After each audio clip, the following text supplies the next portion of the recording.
When I was a little bit younger than your son, I came across that exact book in a bookstore in Denver when I was on vacation. I spent $12.99 of the $15 that I had as vacation money on it. I still have it near my desk. It changed my life. I became obsessed with it, and that was actually my call into the world of the mythic. Not only that, but on the cover is the sun god Helios, and that has been my personal mythic avatar ever since I was a little boy. Welcome to Lawyers Who Learn, where we explore how attorneys' engagement in lifelong learning fuels their growth. Join us to uncover these journeys and gain insights for your legal career.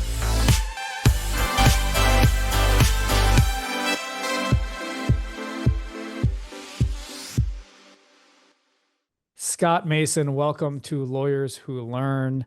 I am so excited to dive into your philosophies, your teachings, understanding how to, as you say, uncover the mythic within me, because that's what lawyers want to do, and that's what you teach to lawyers. So thank you for joining us today. Thank you. It's a privilege to be here, and I hope we are going to be able to change some lives simply by having this conversation. I'm a big believer in showing by doing versus telling. So one of the things that, well, as we go through what you teach, you have quite a great background. So if I could, let me, at a minimum, take 30 seconds, and hopefully I'll do it justice. You have quite an experienced background. I just want to share how you got to where you are today. And then what we're going to do, we're going to dive into what you teach attorneys. And as we do that, and as you do it with me, maybe we'll ask why. Why are you doing this? How did you get here? And we'll go through that versus just going the linear journey of how you went from here to here. Because this is Lawyers Who Learn. I want to learn. That's why I do it. You are teaching me. Teaching is the best form of learning. And if you're teaching, I'm learning. The person who is listening will be getting both at the same time. All right, here we go. You graduated Columbia Law School in 1992. You had a 25 years rich career as a practicing attorney. In post 9/11, you worked on skyscraper safety legislation, not litigation. If we had more time or another podcast, I would love to learn about that, but maybe not today. From 2012 to 2017, you were the second in command for New York City Central Administrative Court Systems. You were also for 5 years the general counsel at the nation's largest domestic violence shelter. You also were the co-principal of the Brooklyn Press, which is very cool. In 2020, you founded Scott Mason LLC, which was transformational coaching.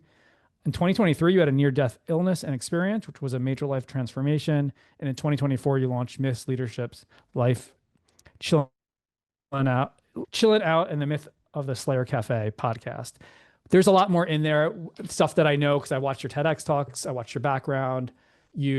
I think if I have this correctly, were you in the UK? And I was born in the UK. I was born in the UK. Yeah. So why don't you, let's get into it. Let's follow what I said. We're going to go into your background there. So you teach right now to lawyers and law firms and individuals, the importance of the mythic or the Greek myths. Yes. And when I saw that and I heard about that, where I spend a lot of my time is in Stoic philosophy. I haven't seen that in your TED Talks. I wasn't sure if you're there. So a Stoic is you can only control how you think and how you feel.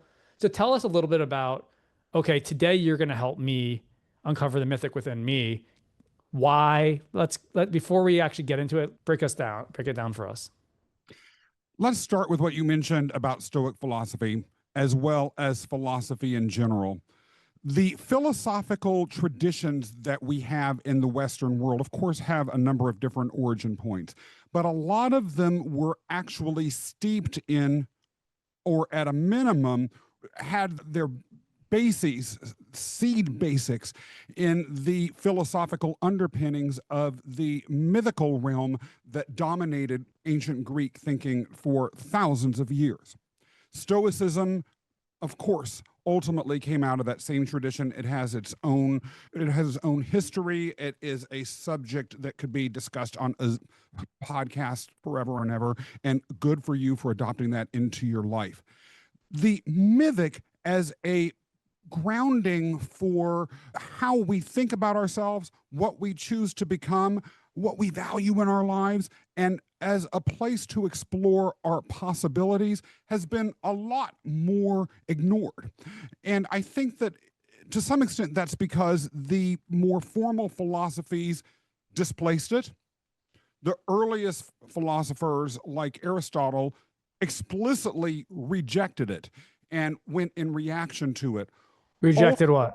The mythical mindset, the mythical way of thinking about leadership, about human development, about who and what our possibilities are. Are you familiar with the word arete? I am, but not as deeply as I'm sure you are. Talk about that a little bit more to me. Sure. There's a book called Arete by Brian Johnson, and Arete is about living your heroic version of yourself. And it's the living to your best virtues. And when you say the mythic version of yourself, that's what that's what I'm hearing you say. Is that what it's about, bridging the gap from who you are to where you want to be? And so that mythic, if we're going to uncover the mythic within me, is that what it's about? Is that what you're talking about there? It is, to some extent. Who you want to be, though, I would argue, and maybe as someone with a Stoic background, you can more or less relate to this. Who and what you want to be isn't necessarily who and what you should be, and who and what the ultimate version of yourself is. To some extent, a lot of what I'm practicing and working with my clients on is moving beyond purely what you want, which may be clouded by a whole host of internal narratives that are destructive, identifying who and what, for lack of a better word, you're destined to be, your Olympic self, and then moving you towards that. Too often, we move to what we want to be. It's not necessarily what's best for us. It's not necessarily what's going to make us most happy. It's not necessarily going to be best for the world. I know you talked about in your past, you felt based on others' expectations, I don't know if you wanted to be, but you felt you needed to be an attorney. And that's how you got into that. Is that what you're talking about there, where you end up doing a 25 years as an attorney, but it wasn't really who you were destined to be? Just trying to understand. Exactly. How many unhappy attorneys have you met in your career? I've met a lot.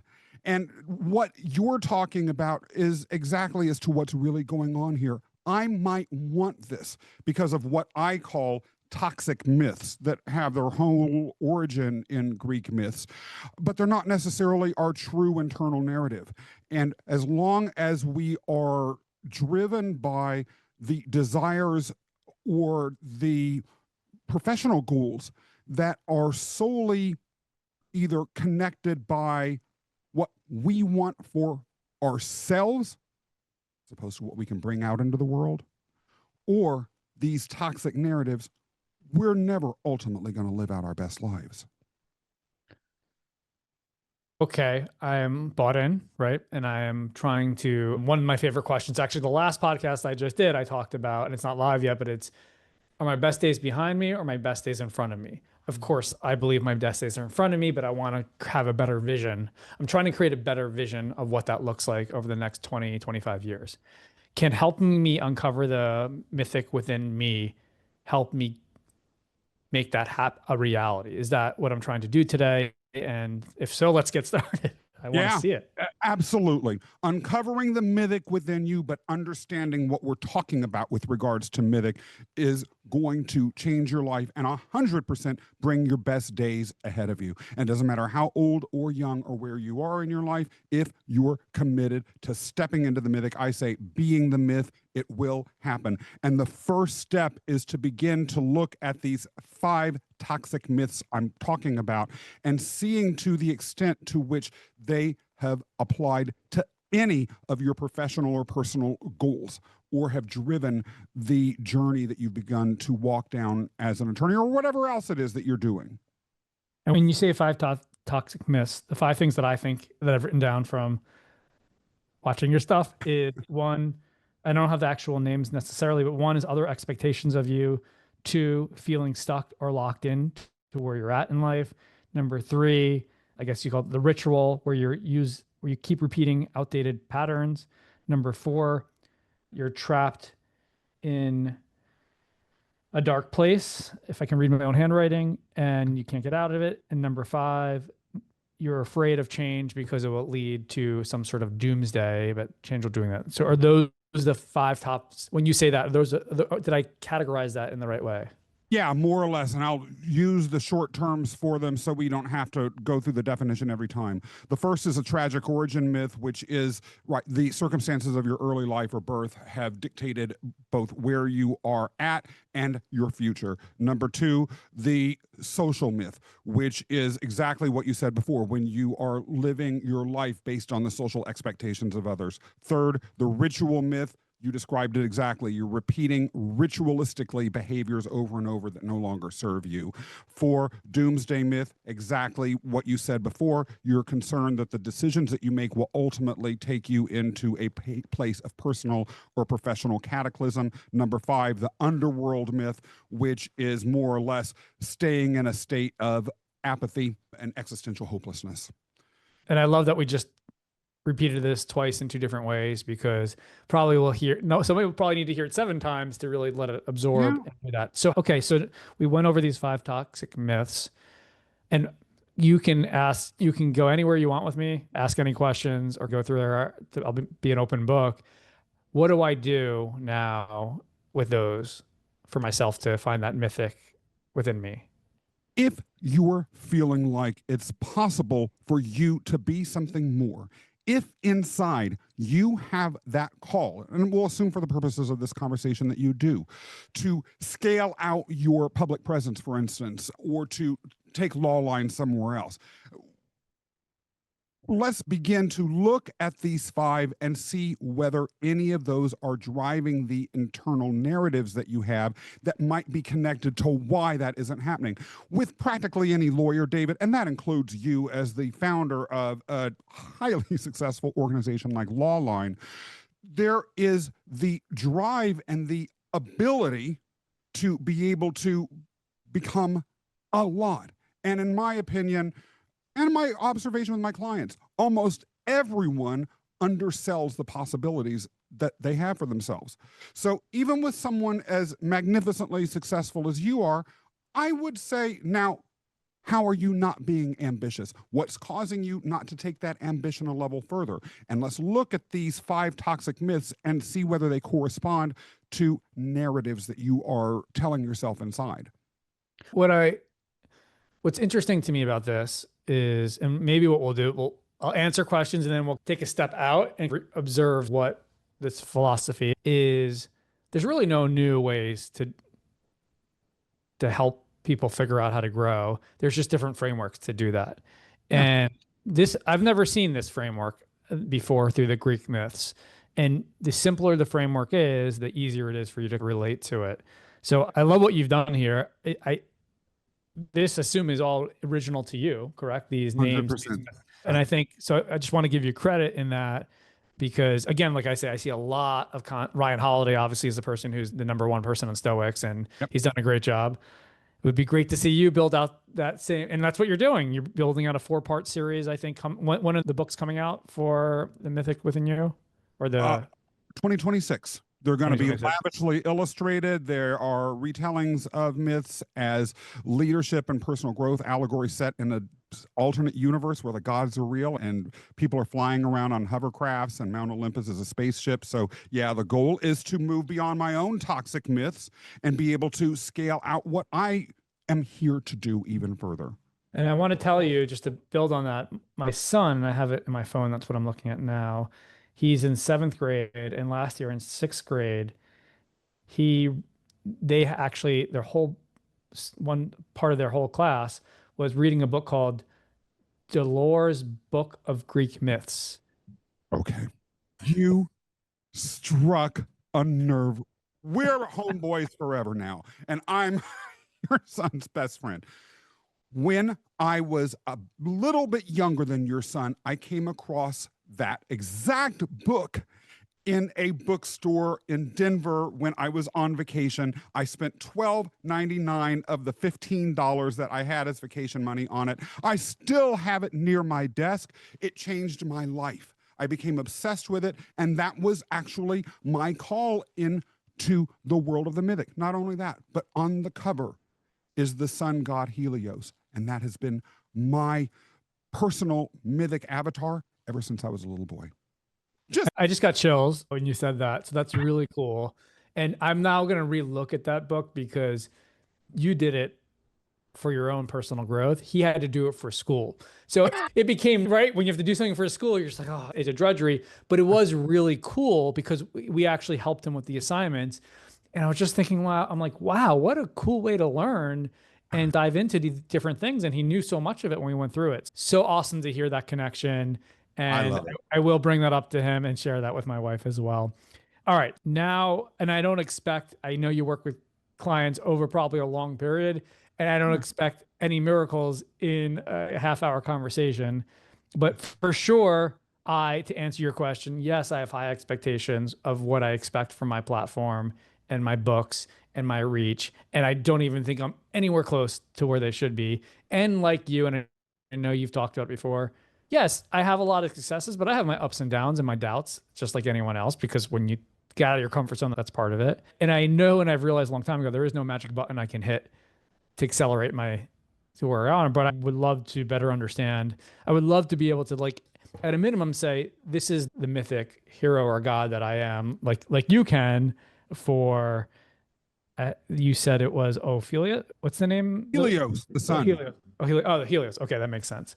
So, all right, so let's dive into what would be the next step for if I'm your client right now. You've said to me then, these are the toxic myths that I've been living out. I may not have even realized that I'm living them, but they're ultimately keeping me stuck. We do a dive into the various roles that you are playing that are probably toxic, that are again based on recurring negative characters in Greek myths that ultimately drive that narrative. Then I work with the client to begin to truly identify themselves with all three of what I call the positive roles that can counteract and change the narrative that you're telling yourself and enable you to leave those toxic myths behind. Those roles are the author and driver of your own life, the hero, someone who is engaging in an internal struggle against demons and monsters, and at the end is able to then fight the monsters that are keeping them from being able to step into the next direction. And then finally, as happened with all of the heroes in Greek myths, you undergo sort of an apotheosis and you turn into what I call an Olympian, a figure that is truly the primary driver and creative force within the universe that you're creating, that ultimately is your life. When that happens, oh, sorry, go ahead. No, for me, using like trying to find something, a specific thing for me will make these things come to life. If not, you just get lost in, there's so many, you know this so well. But so let's start with the 5 toxic myths. Is there one that you found is more common than others, that is the most common one that you find from your clients, or does it vary? It truly does vary, but let's just pick one out of a hat. The ritual myth. I am going to work every day doing the motions that lawyers are required to do and thinking about the steps of my life as well as the decisions that I make in a way that's just because that's the way I've been doing it for the past 20 years, even though the circumstances of my life and even though the possibilities that I'm beginning to imagine for my future are significantly different. That might be one. It's not, no client there's no set of clients that have the exact same toxic myths, but that's a common one. All right. So how could you help me? Because it's also not something that can, at least for me, that like I can easily identify, okay, here's one for each one of those. How can you help me as your client right now I don't know if you can, in a couple minutes or not, to figure out what a ritual myth is that I live in my life that is potentially preventing me from getting to that next phase? Let's say you're a lawyer who's fundamentally unhappy with being a lawyer. And you say to me, I can't imagine being anything else. That's what I am. That's what I do. Yes, I'm unhappy. I could have done so many other things, but day in after day out, that's what I get up and I do. That's what I know. That's what I practice. I would say you are living out the ritual myth. It's time for you to look at the role that you're playing that's driving that myth, and then pull some of those roles that I mentioned a little bit earlier into our conversation so that you can identify the decisions and the actions that you're taking that are driving your narrative. From there, I say, now we know the role that you're playing that's causing something that's ritualistically not serving you. Let's move into how you define your identity as a matter of the driver of your personal narrative. Author, hero, Olympian. Rewrite your myth. We spend time literally documenting the stories of their lives and creating new narratives in a different sort of role. From there, you're able to close the book on those toxic myths and begin to create a different narrative for yourself going forward. Does that make sense to you, David? No, it definitely makes sense. And it makes sense. I think like on that extreme, it certainly is easier, right? When somebody's not happy with what they do and they still do it. And I don't know if everybody lives on that extreme, right? They just feel they're stuck in a routine. They've been doing the same role for 25 years. They don't have a clear vision of what's changing in the next 25 years. And they're bored, they're unhappy. And or as an attorney, they're just like, okay, I've worked so hard to get to this point in my career. And usually in the first 25 years, there's a lot of, or even first, whatever, there's a lot of change. Once you hit a certain level, the growth stops and you're just doing that. And I don't know, is that something that you see does that make sense? Like to me, that's where it might be hard to actually figure out what besides leaving your job, which obviously is a doable one. It's hard to get a sense of what somebody will do who's in that mindset. Let me emphasize something right now about that. Not everyone is right for this program. Not everyone is ready to step into it. You've got to, in order to really embrace and have activated in your life the transformational power that this program and that the mythic mindset could bring into you, to be able to willing to dive into the true complexities of our lives. Yes, I have a framework that can be broken down into simple systems and patterns. Yes, it is something that that can be explained in a capsule form in very simple situations. But people are complicated. If you're a 50-year-old man and you have not achieved your goals, or you've achieved paper goals that you like, and like you said, you've just gotten stuck somewhere, and you want a simple solution that's going to take you somewhere, that's not reality. Reality involves diving deep. This framework isn't a machine that people just turn through, I don't know, the Motown hit factory. This is highly customized, and the work that we do together involves homework, it involves reading, it involves intensive discussions that's tailored to who and what they are. Sometimes it may take 3 or 4 sessions and a number of different writing times to realize what myth really is driving them. I have a client that I'm working with now who for a long time was in denial that a certain sort of myth was ultimately driving his life. But once we were able to break through that after probably 4 hours and multiple decisions, you could see the smile on his face and he was ready for change. So I don't want to trivialize the complexity, particularly of attorney's mind, because people need to have a fair expectation of what they're getting into. No, I appreciate the reality check. And that's how I started. I don't expect in 30 minutes to be able to turn myself and uncover the mythic in me. So thank you for level setting that component of it. What about, just as we take a step back, as much as I love the branding and I love sort of the approach, do you find that some attorneys, it is, like you said, it's not for everybody. Yeah. It feels like it's not clinical enough. It's too out there where they're like, I just need to focus on these things where it actually has the opposite effect for some people in those conversations. 100%. No one is for everyone. And from a branding perspective, the whole visual style that I have embraced, the framework itself, the way I present, and the process are very intentionally designed to both attract the right people and repel those that I'm not here to help. And I think that's the beauty of there being a lot of lawyer coaches out there, as well as truly embracing a unique approach to whatever you're doing in life. Who is the ideal client who fits your framework? The ideal client is someone who is probably mid-career. They believe that they have a call.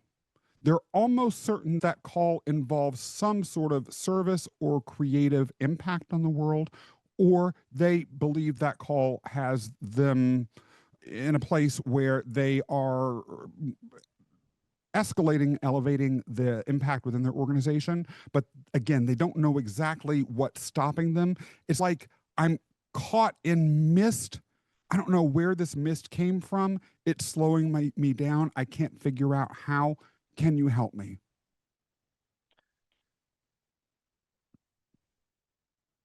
And what is, just so I can get a sense, when I've worked with coaches in the past, there's been a structure where it was 3 months, every week for 3 months was essentially the framework. And then from there, we met monthly, once a month.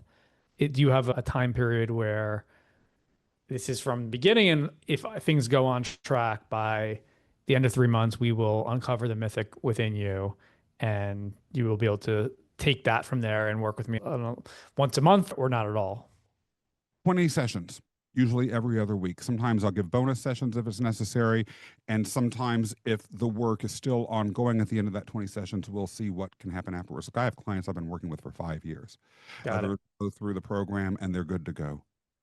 I know your background is in law, and that makes sense as the connection, but nothing you're saying to me sounds like this has to be lawyers, except that it's a niche and it's somewhere. Just curious, what, if you work with non-lawyers, or why you've just decided to focus on that area.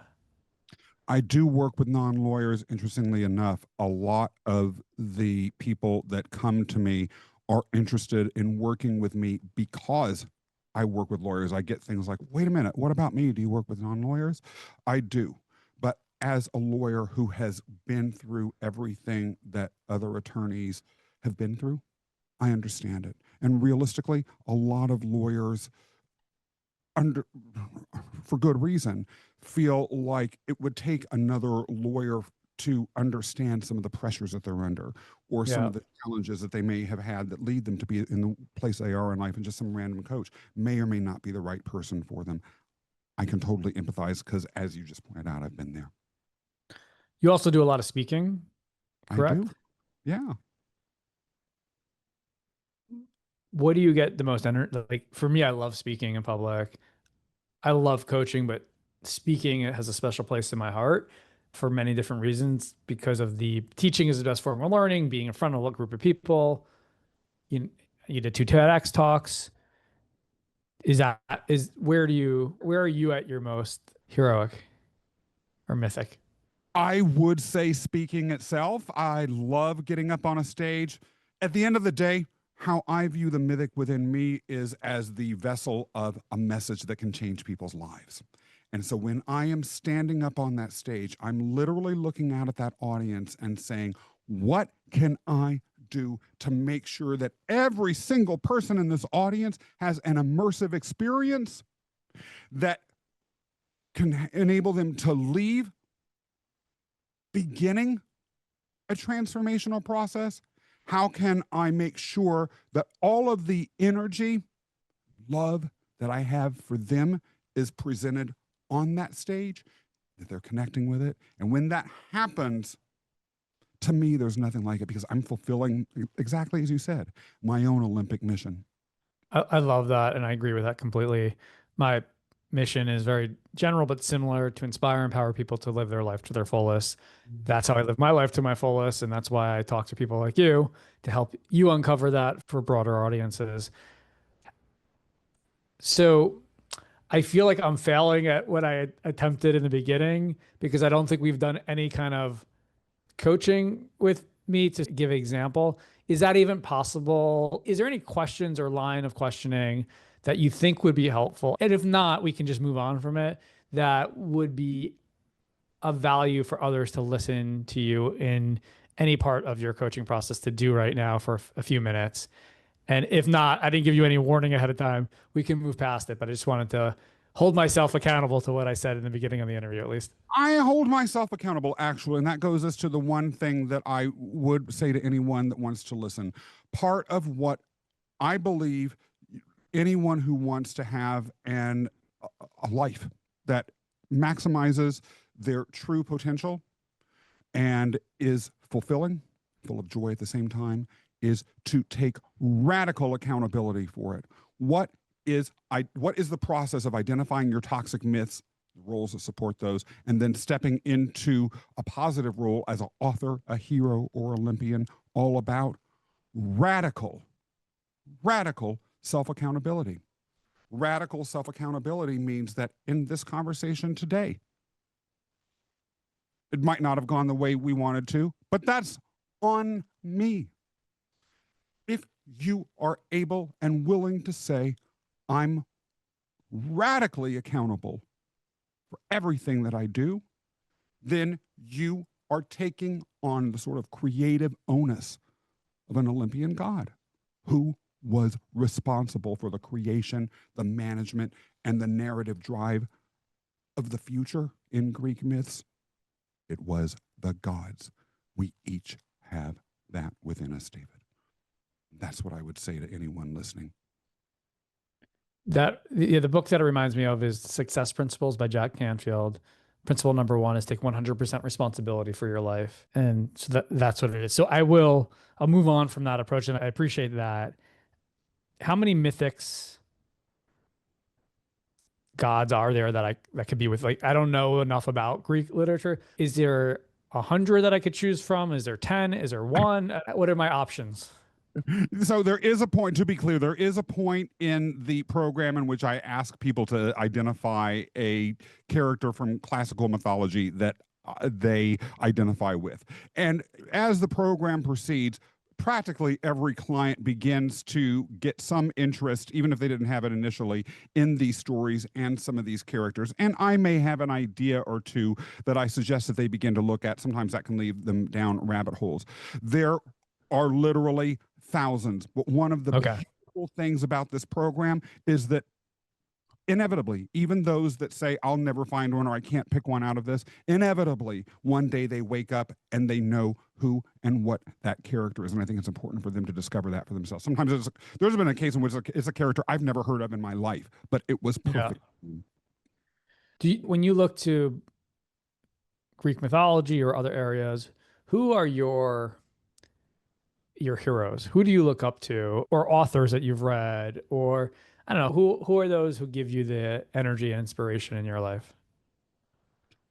I find a lot of energy and inspiration in fiction, particularly speculative fiction that unsurprisingly has a mythic element to it.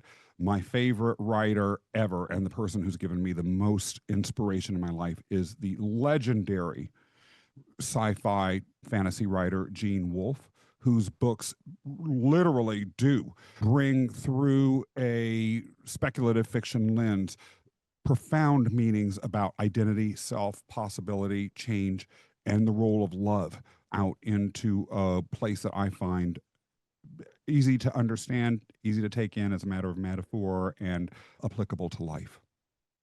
I love that. Is there any particular book from, you said Carrie Wolf? Gene Wolfe. Gene Wolfe, I'm sorry. Gene Wolfe that comes to mind? Or yes.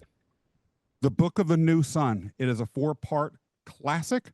It's ranked up there with The Lord of the Rings in terms of its critical respect. Neil Gaiman actually, some point earlier in this century, described it as the best book of the 20th century. And anyone who reads that would, I think, understand why. It's escaping me right now, but when I was a kid, I used to read science fiction, and there was one really famous author. Oh, man. Is there anyone who comes to mind who's around like back in the 90s, everybody would read in science fiction. If not, I'll hit you up afterwards. I don't read it anymore, and I'm curious. Maybe I only generally read nonfiction books at this stage in my life. Maybe that's not a good thing, but science fiction is, there's a lot when you read science fiction books, especially ones that are well researched. There's a lot of books, if you look back 10, 15 years, that have predicted the future today, because they're based on sort of things that are happening and what could happen, especially from a nonfiction standpoint. Ray Kurzweil, who's a futurist, talks a lot about, what's going to happen when machine and man combine into the singularity. And I know a lot of science fiction focuses on that as well. Yeah, I think that the beauty of sci-fi and why I read it, particularly, I think you qualified that with well written and well researched. The sort of sci-fi that I enjoy tends to be a little bit more mystical, or like I said, mythical in its approach.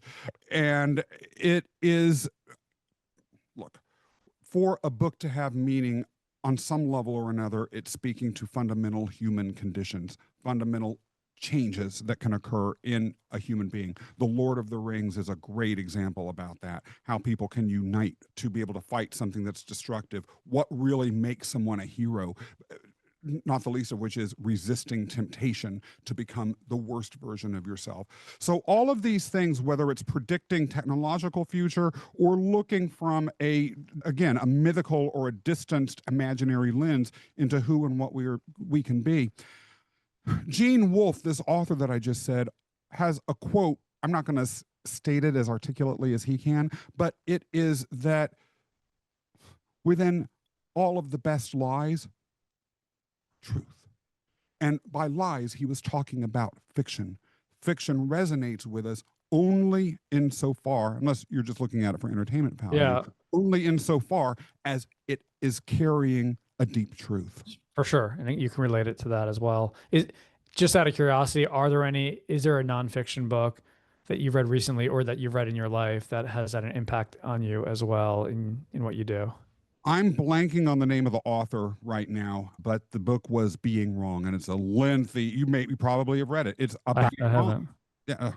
Fascinating look into our fallibilities and why we can't see being wrong until after we are wrong, and why we resist being wrong so vociferously. Love it. In the last few minutes, just to talk about some things that you like to do personally that I'm interested in, and maybe can describe some of your philosophies. You love to float. Can you explain that a little bit? To float? Did you not write that?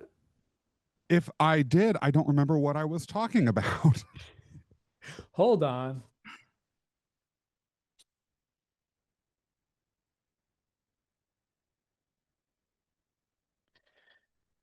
Let's go to the videotape or you said something people don't usually know about you, hobby, quirk, or habit, or fun fact. And the first thing it says, I like to float. I bicycled everywhere from Cambodia. Oh, maybe float, go from different places he said, I bicycled everywhere from Cambodia to New Zealand, and in fact, use it almost exclusive mode of transportation. So maybe you mean float around to different places. Yeah, I must have meant floating on that bicycle. Typo on mine. I apologize for causing that. No, but floating, I could see. I was picturing you like in the Dead Sea, just floating. Right, or somehow using mythical powers to levitate above that. Exactly. But that was my follow-up. Tell me about the travel and the moving around and I don't know if you were bicycling all that. What's the story behind that? As an attorney and as a coach and a speaker, it is very important that in order to stay focused and able to serve those that we are able to serve optimally all the time, we are physically fit. One of the beauties of living in New York City, where I do right now, is that I'm able to, it's a walking city. It's a city where a lot of people use modes of transportations like taxis or subways that are less, taxis are obviously car intensive, but it's a different sort of thing than owning a car and going everywhere that you can. Bicycling is a blast because it meets that fitness need. Frankly, in New York City, half the time it's quicker than using any other. And there's bicycle lanes everywhere now. Exactly. I hope you wear a helmet is all I could say. I don't see any on these city bikes. Nobody wears helmets anymore. So I'm just Like, okay. But all right. So to wrap it up, let's maybe just you've been a multiple times Lawline faculty member, which we appreciate, and you have really great content, and you see it in the reviews, what people are saying. What teaching for me, like we talked about before, is such a great experience and great form of learning. What was the experience like with Lawline?